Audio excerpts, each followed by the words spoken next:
I think studying in the School of Art is really lovely. It's a very community-based school because you're so close-knit with other creative students who are doing completely different things to you, and I think it's really nice to help inform your work as well. Having such a close relationship with the tutors is really nice because we're able to talk to them often. You know, there's not a moment where we can't go to them and ask them for advice or help. When I had the idea of the magazine, I wasn't sure if I would be able to do it because it wasn't in the brief. It was more about like children's books and comic books and things like that. But Chris was really supportive. He told me that nobody did a magazine before, but I was free to do that if I wanted to.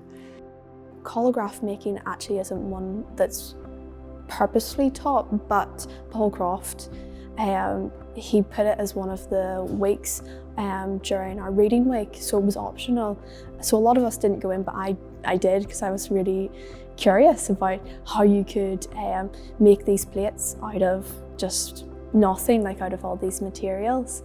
So I found that very interesting, and it was a bit more interactive for myself.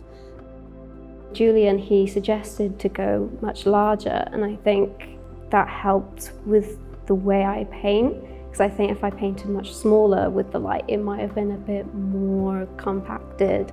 So I definitely took that on, and then honestly I'm really grateful that he suggested that, because if he hadn't, I probably would have been stuck with a small, very small kind of painting. And as much as I enjoy those as well, I think pushing me outside of my comfort zone is what led me to here. Paul, the tutor, I mean, we love Paul, and he's been great at giving that grounding in understanding anatomy and a very traditional process, and also having someone stand next to you and tell you, you know what, that looks good, but you could maybe change that. You know, I've never had that one-to-one contact and you know, back and forth with a tutor, and I think those sessions were really important to just understanding how and why I also approach a drawing this way.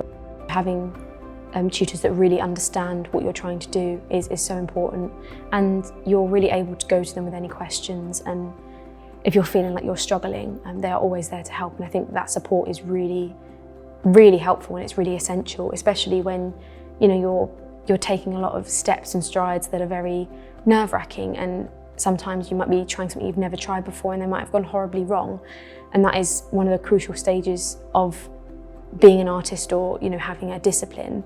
But I think having people there that can help you and really support you is so beneficial. All the staff are so amazing, beautiful, great people with amazing minds, and I can't sing the praises of this place more. You know, it was a surprise. It was a definite surprise for me. I think when I arrived, to be honest, I didn't have any expectations. I walked in terrified. I was like, how did I end up in the middle of nowhere? Where am I? And now I feel like I've finished, and I've finished with the support of everyone, you know, and I've finished really strong, and I couldn't have done it without the staff and all my friends and just the School of Art itself.